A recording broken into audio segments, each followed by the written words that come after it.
Check, check, check. Will you do a big clap? No, like slow and big. Never do it right. That was perfect.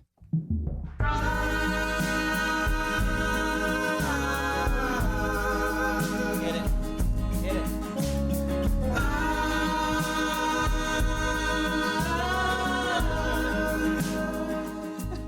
Welcome everybody to Should We Get Married? You've been introduced to us before. Oh.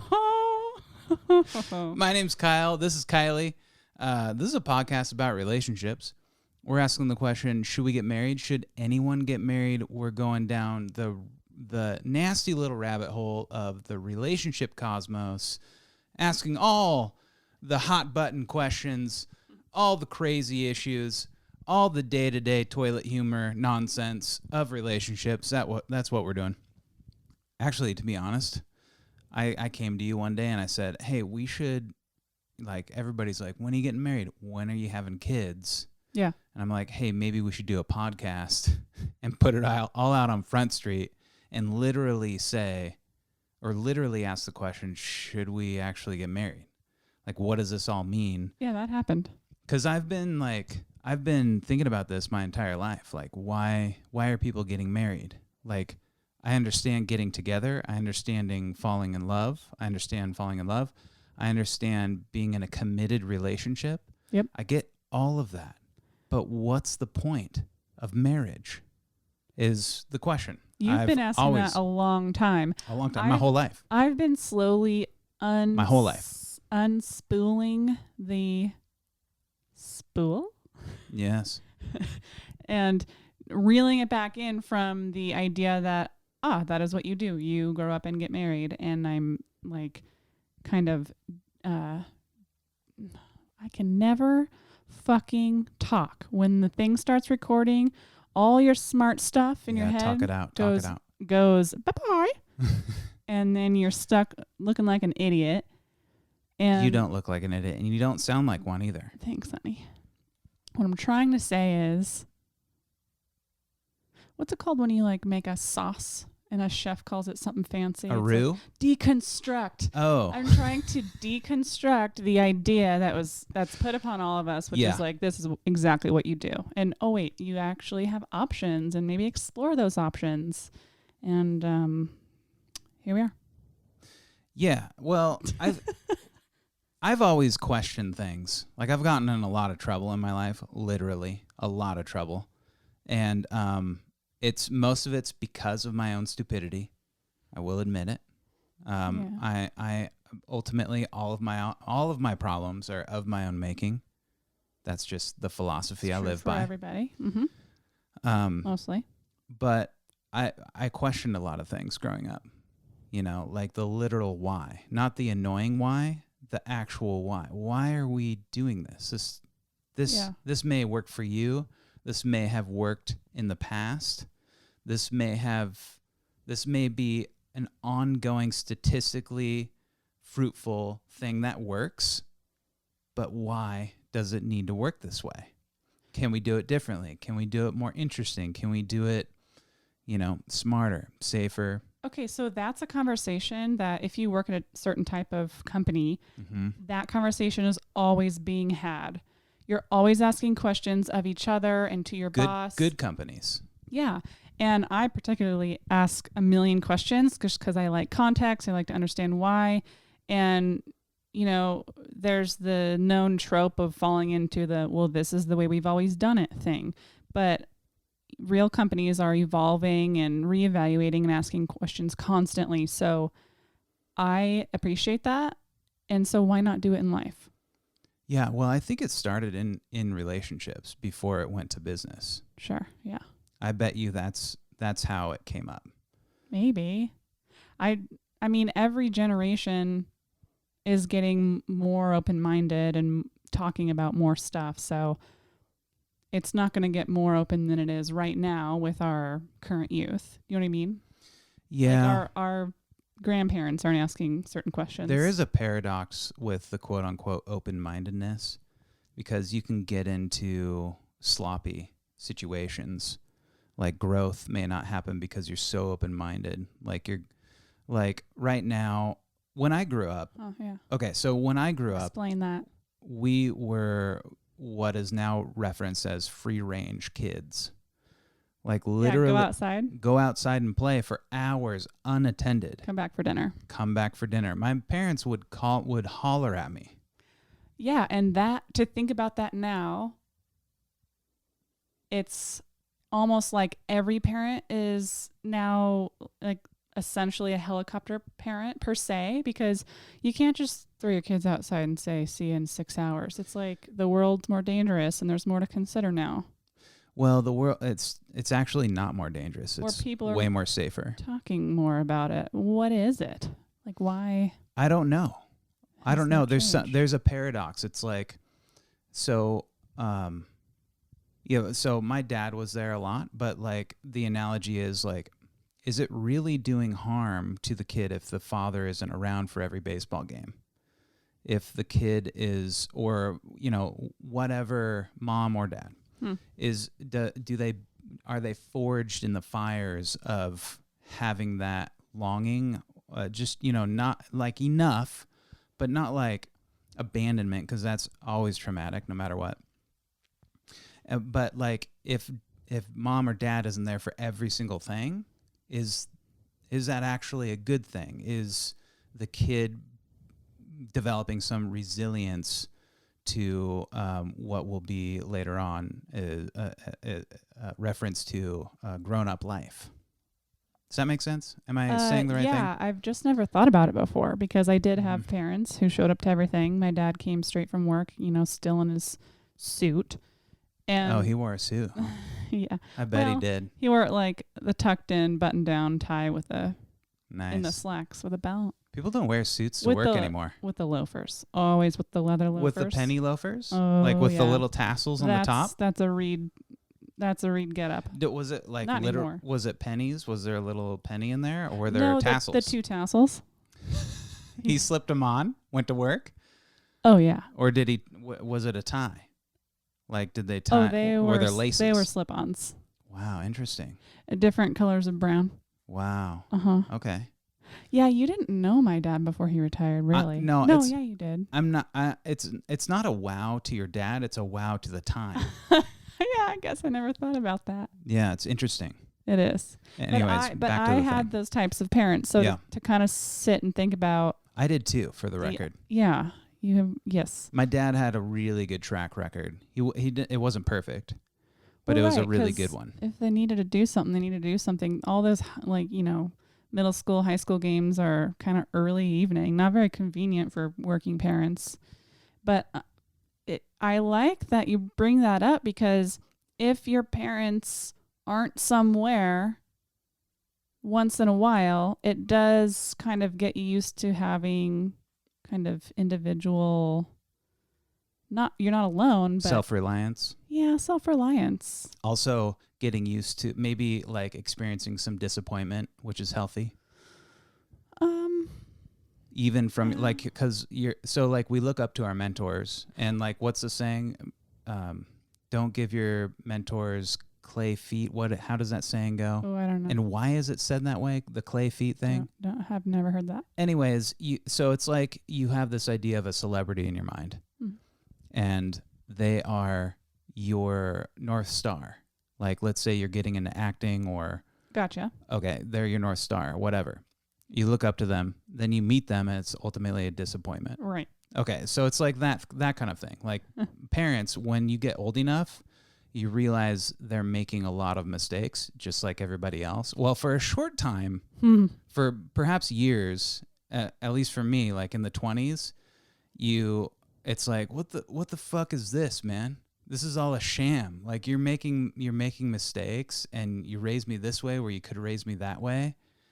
And like, you don't really have the empathy yet, but then you start to gain the empathy. In my case, it was like around 25. I started to like gain the empathy where it's like, oh, my parents are bleeding just like me and just like everybody else. Right. I think there's like a discovery period. Once you kind of are crossing over into becoming an adult. Yeah. You maybe flee the coop. You're away from home.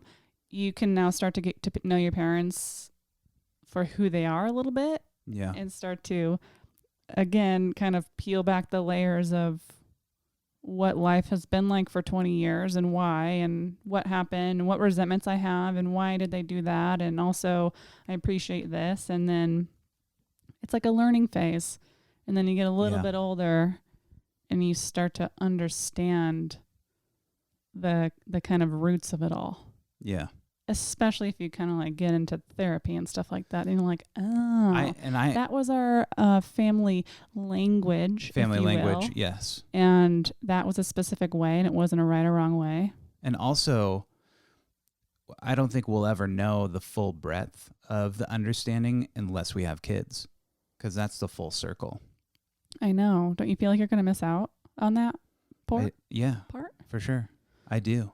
Because that is, I think, like to really grab life by the hair. That's a bad analogy. Or by the balls. I was going to say by the balls, but that, I don't know, that's too juvenile. Also, why does it, like, that's not a good thing to grab anything by the balls. Or by the hair. No. Unless they're asking for it. Both sound like they'd hurt a lot. Well, yeah.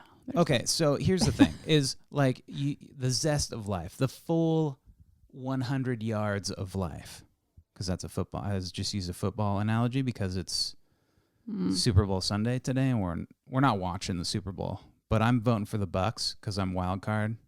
Who else is playing? The Chiefs. Okay, where are they from?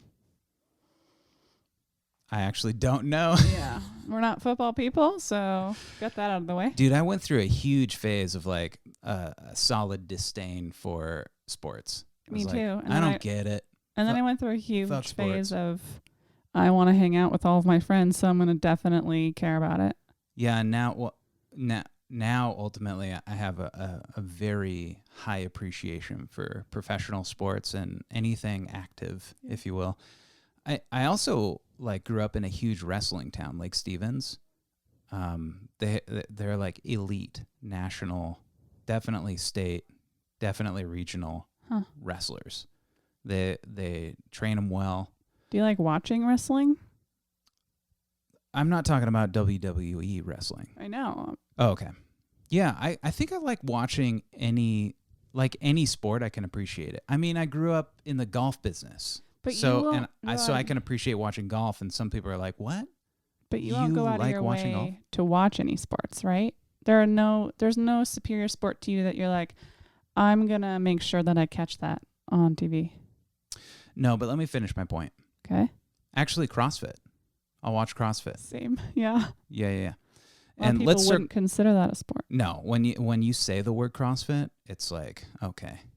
Yeah. Oh, you're into CrossFit? I know. Oh, yeah. Oh, you like CrossFit? I will say that, like everything, there are the annoying people in that group. For sure. I just found it to be like a great way to work out. Anyways, wrestling.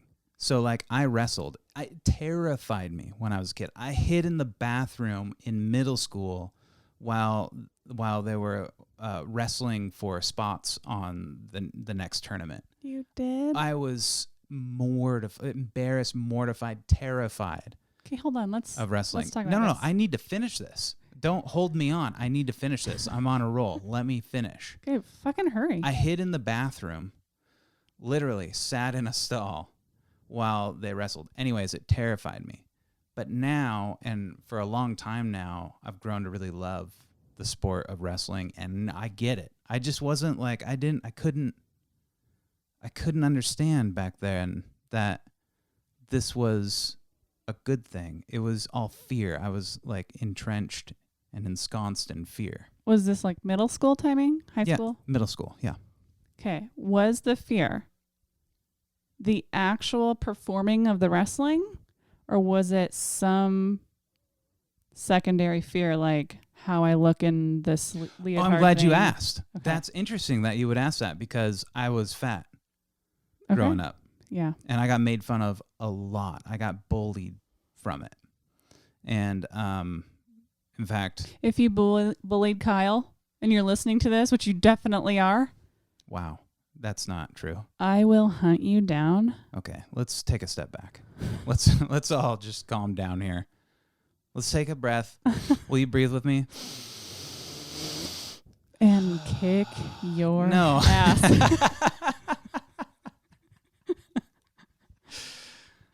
So anyways. That person's probably fat now. So I was okay. Will you relax with it? So I was very embarrassed with the singlet is what they call it. Yeah. Super duper embarrassed with the singlet. Why do they make you guys wear those? Yeah. Why do you think? It's not so for looks. Nothing gets in the way. It's a very practical why do football players wear football uniforms with shoulder pads and stuff? It's the same concept. Like things are out of the way, yes, and it's a full contact sport, and there's moves in for how the point system works that you need to see and you need to maneuver into and stuff. You need full range of motion and all that stuff. There's a lot of bodies rubbing on bodies in wrestling. Yeah. Can't be done in COVID times. No. Even not COVID times, it was sketchy. No, that's not true. Germs, those mats are full of germs. We have to experience germs in life. Although cauliflower ear that's my next point. is something that happens. You know what? Wrestling's great. I'm just joking. Okay. Thank you. You didn't need to say it. Aren't you glad I clarified? No, I'm not happy that you clarified it. Hey, let's talk about volleyball. Okay. We also wore close to nothing. Yeah. Anyway, let's talk about what? Monogamy? Yeah. Okay. So, if you listened to last episode, we had an anonymous listener ask us to watch there's a series called Explained on Netflix, and we watched the one on monogamy. It's by Vox. So, we just watched it. High quality. High quality. It's a quick watch. It's like 18 minutes. Yeah. Which is nice. Makes you want to watch the rest of them. Yeah. Lots of jam-packed information, and we're here to talk about it. So, like, in a really good documentary, it has what do you call it? A through line of curiosity. Mm-hmm. That's like one of the foundation. It has a foundation of curiosity. A lot of documentaries come out, like the Forks Over Knives and the Sugar documentaries. They're so pinpointed on one point of view to combat the other point of view that it's too one-sided for me. You're kind of guided into a certain thought. Yeah, you're guided into one way of thinking, and then at the end of it, you're like, oh shit, I should change my life because of this documentary, which is good. It's good to be inspired, but it doesn't have that if we can circle back to healthy, open-minded curiosity. This documentary was very healthy, very open-minded. It talked generally and specifically about monogamy, about human beings, and the sociology of it, and the sexuality of us and marriage and all of that stuff. Yeah, right. So instead of making a point at all, it was just kind of a quick history lesson with factual, trends over time. Yeah. And sprinkled with some thoughts, like some things to ponder.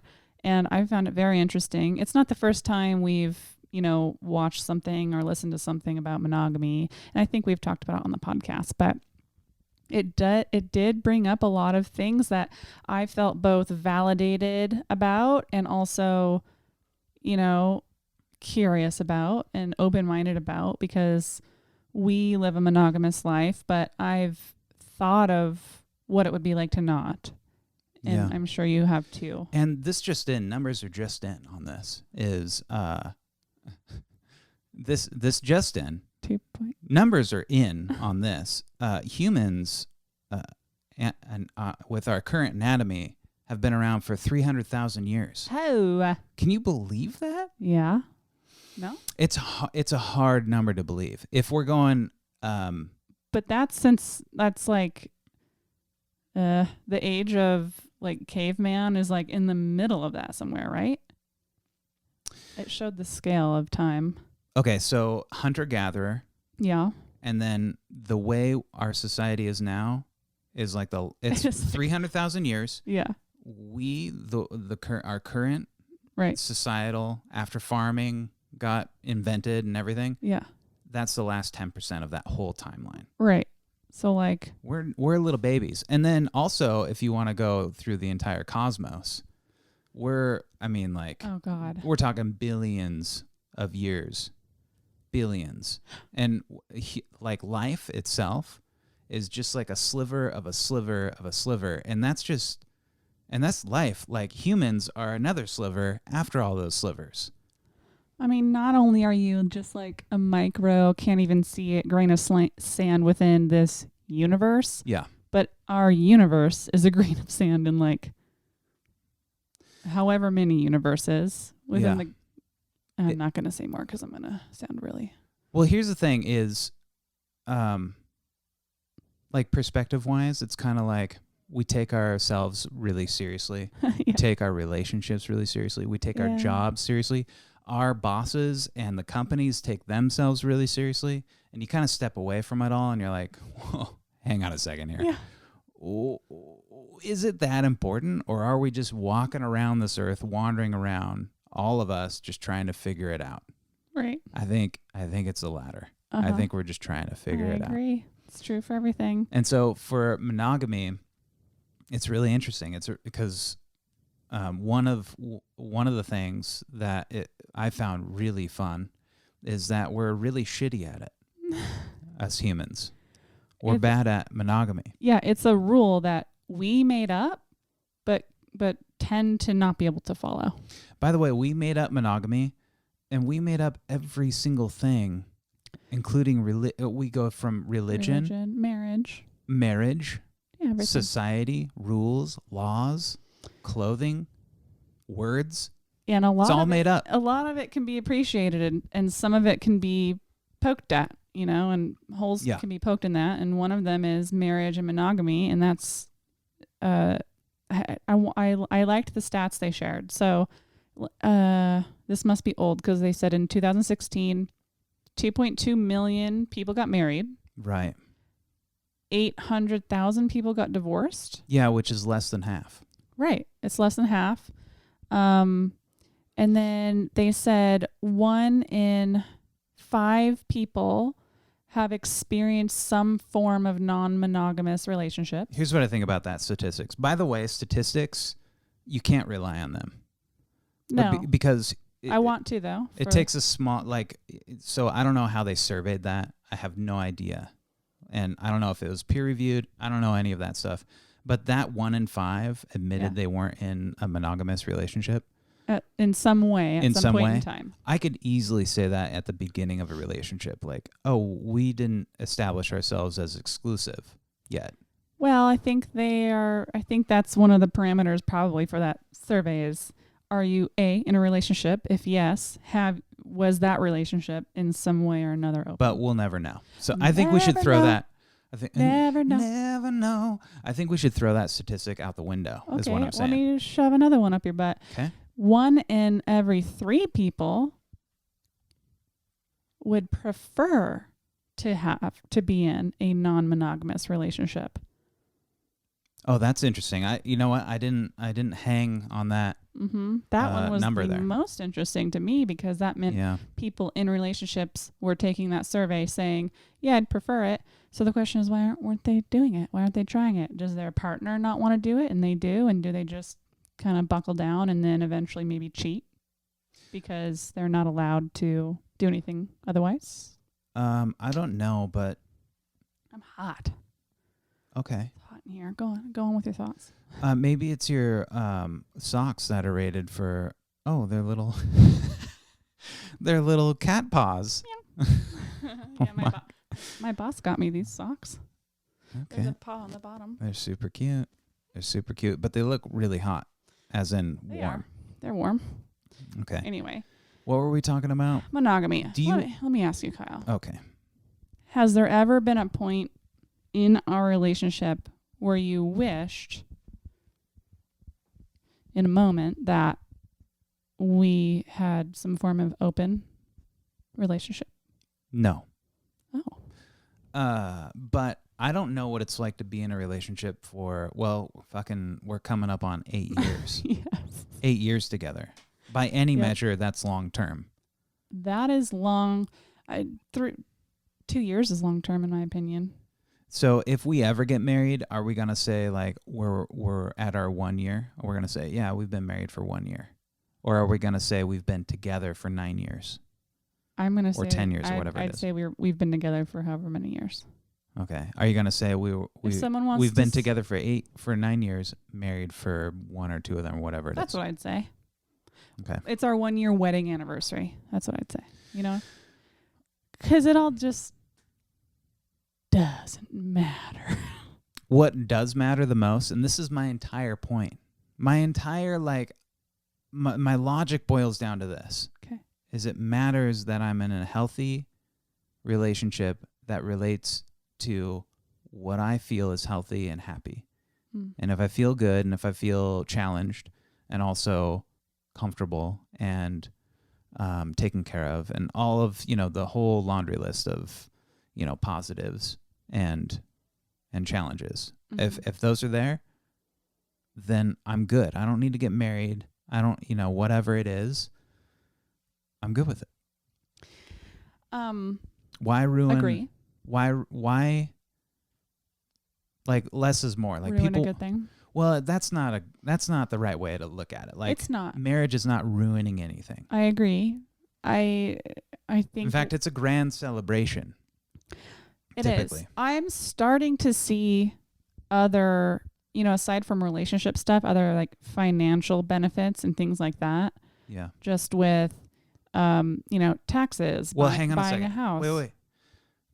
That's not true. Because if it's not like and somebody who listens is going to go, well, actually it's this. But to my understanding is if it's not like a head of household situation, we get lumped in the same taxes. Now we're paying more because me and you are going to get to a higher tax bracket together than we would individually.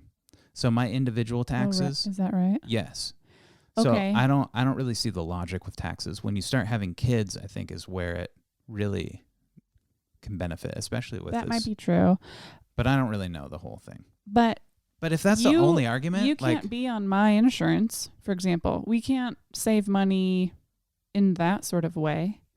I can't cover you and you can't cover me if needed. Yeah, but that's bullshit. It shouldn't be that way. Oh, I agree, but it is. Yeah, but that's not a reason to get married. There was a time where like you were freelancing and stuff and didn't have insurance through that work, and I reached out to HR to ask, hey, I'd love to get my very long-term boyfriend live in the same household on, covered under my insurance. And she straight up was just like, we don't cover boyfriends, in an email. I was like, okie dokie. Well, let me ask you something. Did you ask a second time?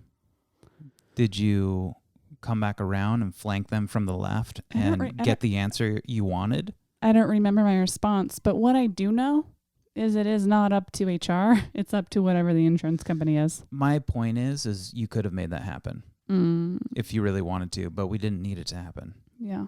At the time. Okay. Agree to disagree. Okay. I don't know. If you don't find the answer you're looking for, you find it elsewhere. Or ask the right person. Sounds like you asked a real snooty bitch. This is public. Okay. Did I cross the line? I don't know. Did I cross the line? Are we going to have to cut that out? No. Whoever that is. I don't know who it was. Who they are, and I don't even remember. Was it a girl? Uh-huh. Oh, well. Of course it was. So here's the thing. Is a snooty bitch is genderless, in my opinion. Yeah. Yeah. We can cut that out. I'm totally joking. Doesn't need to be cut out. Okay. But you know who you are. Wow. I'm just kidding. She would never be listening to this. I bet you she does listen to it. I'm not even sure which person it was. I have like two people in my head because, Okay. Well, now it's real weird. That team's only so big. Not weird at all. Okay. What I thought, here's It'd be what weird was going if you through my head. said my boss, who does listen to this. No, I would never call her a snooty bitch. I know. She's amazing. She's awesome. So, I went for a joke and it got weird. Like you had an oh shit face. So if you're watching the podcast, you're gonna really. That was for excite. I was playing. No, playing, that was real. Playing into it. That was real. Mine was real too. I got the little feeling in my stomach. I was like, oh no. Ew, you got a tummy drop? Yeah. It was more like a tummy rise. Drop. Don't sing it. Tummy drop. Will you write a song about tummy drops? No, don't ask me to write a song about tummy drops. Oh, you hate it when I ask you if you can write a song about something. Yeah, I just don't. I write songs that I want to write. And you don't want to write one about tummy drops. I mean, it's not the worst idea I've ever heard. Sweet. Okay, let's get back on track. So we're leaving that monogamy. in? Yes. But we have to talk about monogamy. Okay. So we both agree that we prefer to be in a monogamous relationship with each other. But there's always a but. Okay. We've talked about it because that's what we do here. I always threw out the 10-year mark of let's reevaluate in 10 years, and if we need to do a hall pass or do a thing or open it to a third or whatever, we can get there. But 10 years has come by really quickly. It's coming up soon. It's way too soon. Okay, yeah, the hall pass and everything else, that's interesting. Let's get into that. But actually, let's just get into it right now. If you offer a hall pass, if you offer something outside of the relationship, you open the relationship, so to speak, sexually to other partners, to spice things up, to satiate some sexual desires or some whatever desire it is, it's being open to that. Yeah. Actually, right. A hall pass, I think, is allowing the other person to go outside the relationship. Yeah. Whereas bringing a third in, as a threesome or something, would be different because you're doing it together. And what was the point that one guy, that one expert said? He was it was a couple. They were interviewing a couple, and the couple said, "We don't value the marriage; we value the relationship." And so if we if we're committed to the relationship instead of the marriage, that's a whole different ball game. There's all kinds of other, it's everything opens up when you are committed to the relationship instead of the marriage. Because when you're committed to the marriage, there is a hard set of rules involved with marriage, especially when you bring in religion to it. Mm. The government's already involved, so there's rules there. Literal rules. And in fact, sleeping around, cheating is illegal in states. And I don't know, it seemed like a fourth or a fifth of the states in the United States. Yeah, anywhere from a $3 fine to 3 years in prison. Up to three, which was Massachusetts or something. But they're not really enforced. Anyways, there's rules, but if you are committed to the relationship, which I know you don't really compartmentalize that anyways, you are committed to both. But you set the idea of marriage aside, and it's only the relationship, me and you, what's best for me and you, not the marriage. What's best for our relationship. I guess if we're talking about marriage being thrown in here, I feel like... We are. I feel like it's the title of the podcast. I feel like that, I'm talking about monogamy. Marriage is a separate topic than monogamy, because you can be... No. You can be married or not married and be monogamous. You can be married or not married and be non-monogamous. Okay, yeah. Okay, I see what you're saying. So monogamy is its own topic. Marriage is another. And marriage itself, the origins of that go back to expanding your family line, and was literally a transaction of, here's my daughter, and with it you'll get this piece of land or this gold or whatever. Yeah. And then, you essentially own your wife. So, and even up until it's really interesting watching The Crown, which I know is technically fiction, but I think we all also know that all of the royal marriages, political, back for so long, yes, they're essentially arranged in some way or another. I think this current generation, I don't know much, but I'm guessing it's the first time they're marrying for actual love. Right. I'm off on a tangent now, but I think what I'm trying to say is, I think whether we decided to get married or not, like monogamy is a totally separate topic. And at this point in time, I have no, like you said, I'm satisfied within the relationship. I wouldn't need to leave it. I think if I felt I needed to leave it, something else would be going on.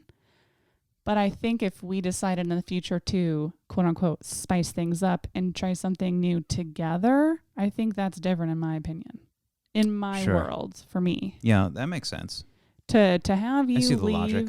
And allow you to like sleep with someone else without me around and me not knowing what's going on, that'd probably be one of the first times I'd feel real jealousy. Oh, jealousy. Interesting. Interesting. But if we brought someone in and like tried that together, brought someone in it would from the outside, it'd be something we were experiencing together. Excuse me, let's bring someone else in. If we could just pause and bring someone else in, please. When it would, I mean, it'd be pretty easy. Bring another decision one in. That it'd be female, not a male. Okay. Right? What? I think we can both agree that it would be a female, not a male. Right? Well, yeah, but that's tough because why? See, here's where it gets messy already. Just the thought of that is messy. Like, for example, you think a female is what we bring in first. Okay, so now we're having a threesome to spice things up. Yeah. Who knows when? We've decided to have a threesome. You say, hey, I think we should bring in a female. Yeah. Okay, so now that we've brought in a female, now what? So, like, now we've opened up the door. Oh, we'd have to discuss. Is this a one-time thing? How did that go for you? Did you enjoy it? Do you want to try it again? Do you want this to be ongoing with the same person, with a different person? It opens up all kinds of conversations. With the same person? That's going to happen once or twice. If that happens long term, now you're in a throuple situation. Oh, you are. Yeah, and now you're polyamorous.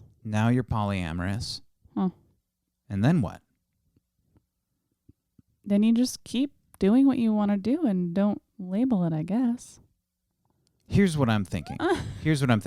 So as a creative, I work the best when I have limitations. When I have, like, my budget is a certain amount of money, even though I'd like a lot more. It's a certain amount I have to work within those confines. And then I have limitations on where I can go, where I can fly a drone. Sure. You know, who I can hire and all of this stuff. I see where you're going. I think my philosophy, my personal relationship philosophy is I'm going to enjoy working within the confines of a monogamous relationship because already, like, jealousy and everything's one thing because we're human, that's going to happen, even though jealousy is usually like stems from an underlying cause, trust issues, self-esteem, whatever, what have you.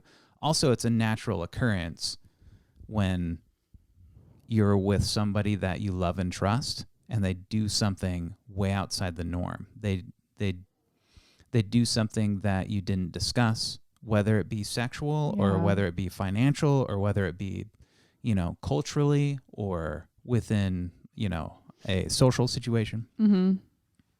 Oh, interesting. So, okay, so it's already messy just thinking about a quote unquote simple threesome.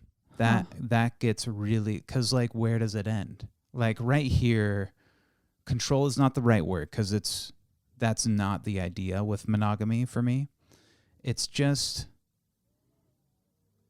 the idea of mutual respect.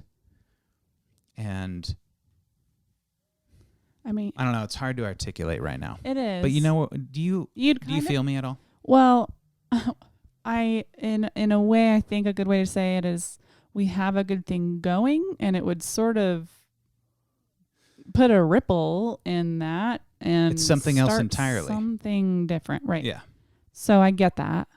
The jealousy thing is interesting. As we were watching that documentary, I realized that you just said, like, jealousy can be rooted in many things, right? Self-esteem. What were some of the other ones you just said? Trust issues. Trust issues. I think those are the only two things I said. Abandonment. Yeah. Sure. All valid reasons. I think for me, I realize that the only like real underlying issue for me at this point would be complete and utter fear of losing you and losing what we have. The self-esteem, the abandonment, like all that might be there, but like I know that you really love me and you love my personality, my body, you know, being with me, whatever. Like, hell yeah, I do. And vice versa. I'm confident in that. Mm-hmm. Right.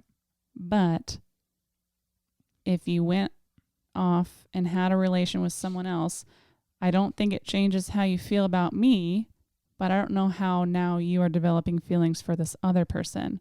And that is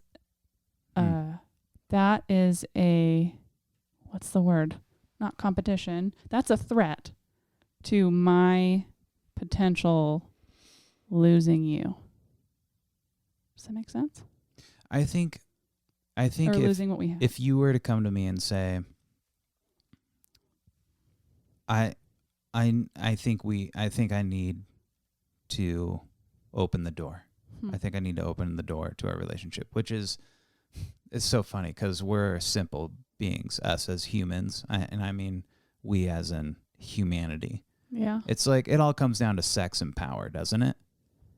Like, it's just like, what are we opening to? It's sex. Yeah. Banging, boinking. Feeling something. Feeling wanted, needed, desired. Okay, I was going with, you know, just physical, sexual, because it feels great. Oh. It feels great, and that's where the urges are. And anyways. Yeah.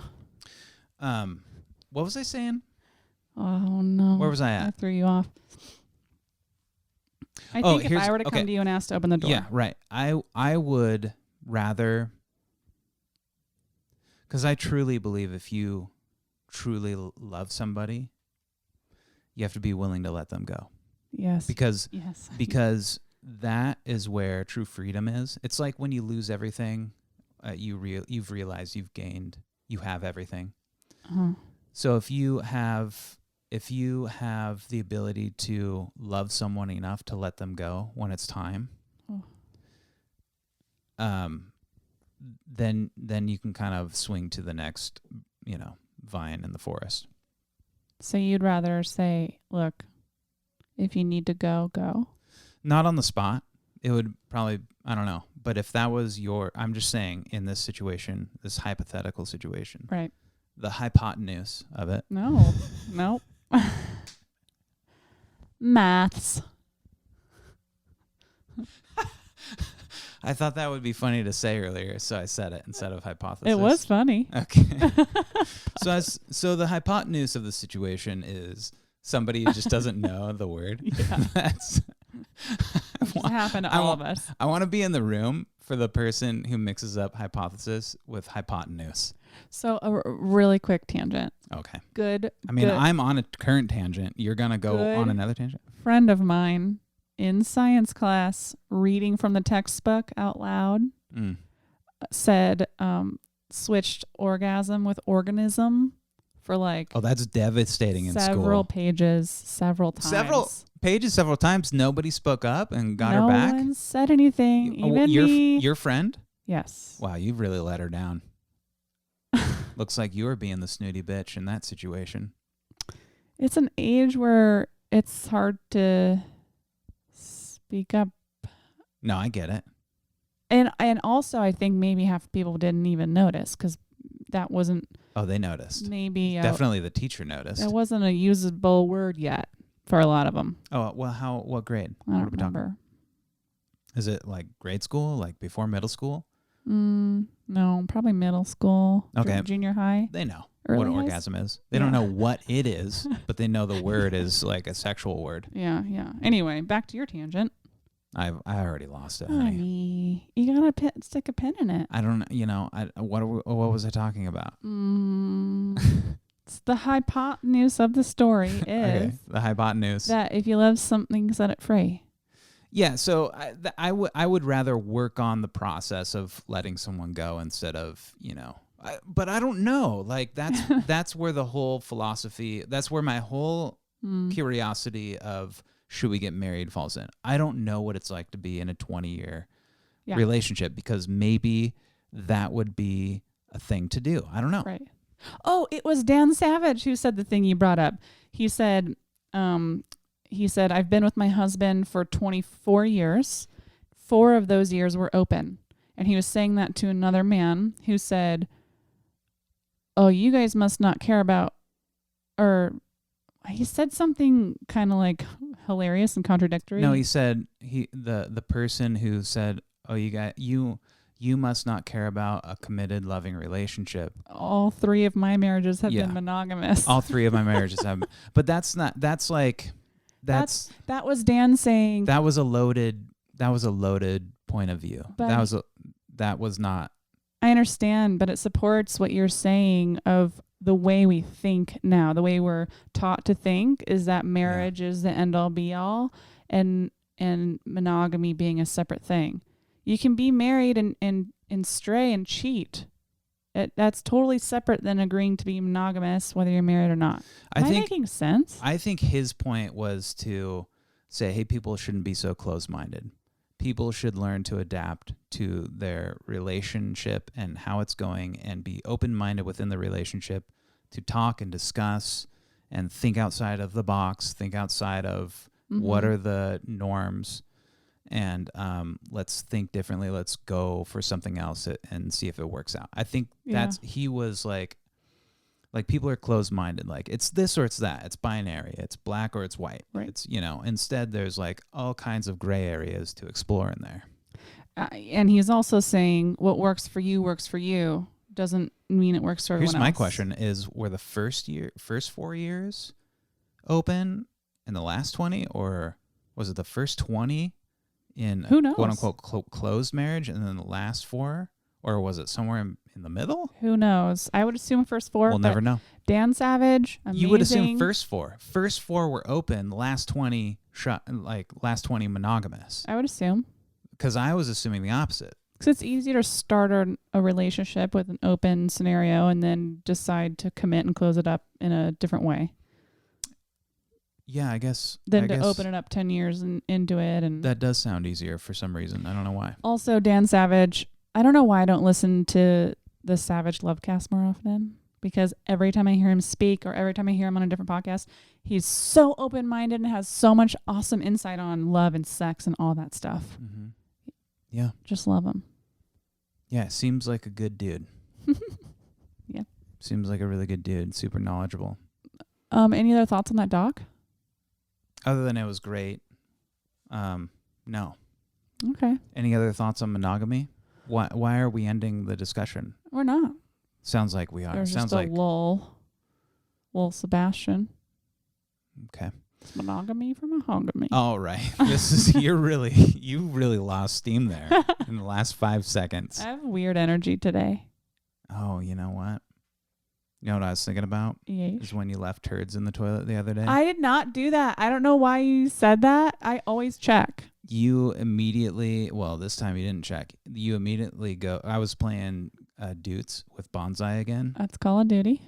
And let's reference it as Dutes from now on, because that's a cool way to say it. So I was playing Dutes with Bonsai, and then I come down. I was like, "Did you just poop in here?" Because I went to go pee. No. Then I came down, and you're like, "No," but you said it like, "Yeah." That's always my answer. And I no. knew you did because there were turds in there. There were no. And then you go, "Don't tell Bonsai." I meant don't tell him your lies. And guess what I did? You told him. I told him. Those are lies. And then you know what happened after that? I go, "Yeah, I totally told Bonsai after we were finished playing Dudes." And you go, "You did not." And I go, "Yeah, I didn't." But I actually did. I didn't say you did not. I said, fuck off. Okay. It's been an interesting day because this wall here that separates our offices is way too thin. We're going to need to do something about it. Oh, because I'm in there studying and taking exams for emergency management stuff, taking FEMA courses. Yeah, it is way more important than me playing video games. And all I hear through the wall is fart noises and burps and laughs and you going, get in the chopper, get in the chopper all the time. And I'm like, oh, I can't study. I love playing video games with my friends. Yeah. I just love it, man. We make up songs, we have fun, we get frustrated. We have a lot of fun. And fun. I have basically 1 day a week where I can do something other than work right now. I've been working 6 days hard for weeks, and it looks like it's going to be that way for a while. And in fact, I'm working today. I mean, this podcast isn't, it's not chilling, watching Netflix or playing video games. Yeah. So like, I really let loose, and we make fart noises to each other, and we have fun. Yesterday, in fact, I heard a series of 40. noises. You said skiddly deep, skiddly deep. And then he burped, and I said, well, something's wrong with you. You laughed forever. Yeah. Something's wrong with you. I thought that was hilarious. It was hilarious. I love it when you roast me. It's the best, man. Oh, yeah. I find it funny. I like it when you roast me, too. Yeah, I know. It's funny. Have you had other relationships where it's a roast fest? No. Because we talked about that up front early, and there were some talks about like you felt like more of a buddy and roommate sometimes than a lover. Do you remember those conversations? That's a weird one, because like that's gonna happen anyways. You're always gonna get to a point to where you're like, oh, we're just kind of roommates, We're farting in front of each other. Although people who don't fart in front of each other, that's a thing that happens. Oh yeah. I know a lot of them. Yeah, me too. Which I think is crazy, but to each is their own. Amazing. Yeah. I think we should have a series where we call up certain couples and ask them if they fart in front of each other and why not. The ones that we know that don't. I was thinking, like you brought up, maybe, doing some interviews, not just the podcast with just the two of us. Yeah. And I think like that's a good way to maybe grow the podcast because. Well, I've talked about this with you. Oh. You don't remember? No. A little bit. So maybe it is brand new. I mean, we haven't like decided anything. No, and we still aren't deciding anything now, but I've always wanted this to be just the two of us. Yeah.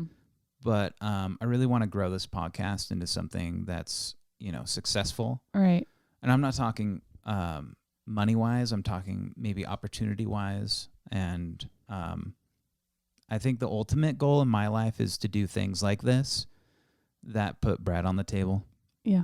And so I want to grow this thing into, something that is that measure of success or heading that direction. I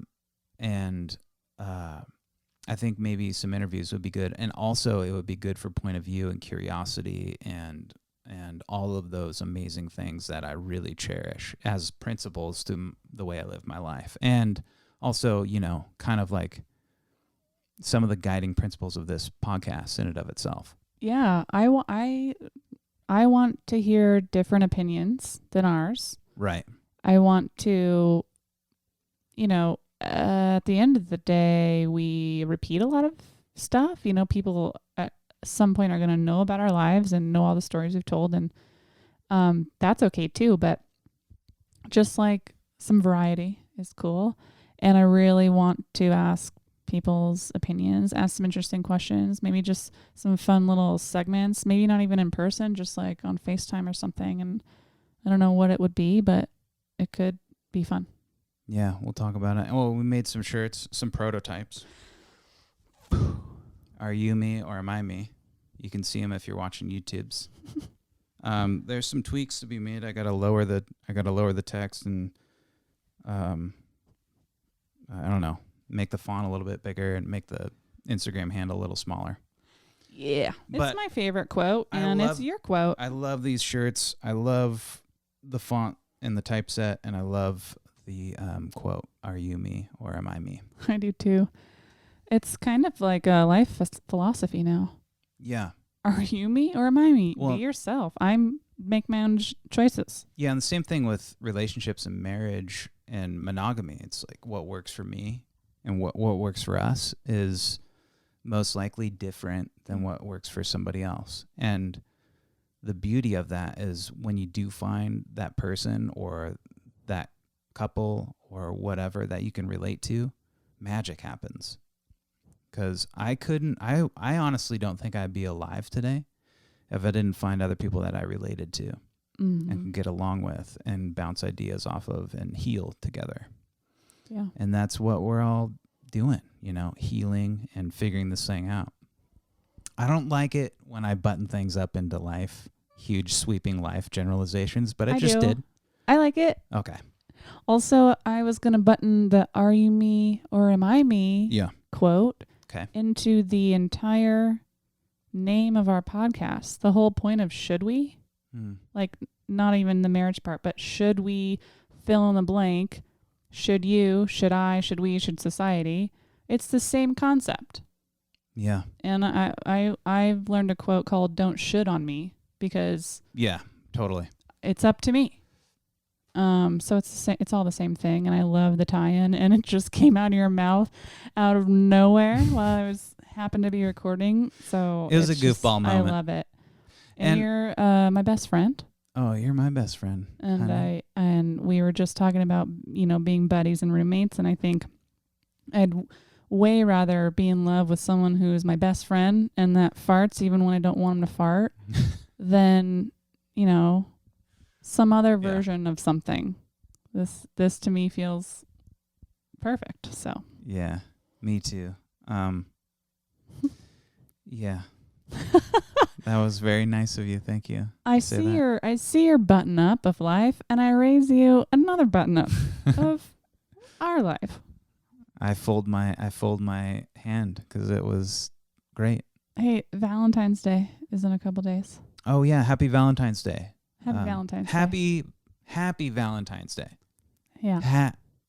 Happy Valentine's Day. You're gonna be out of town. Gonna be out of town safely.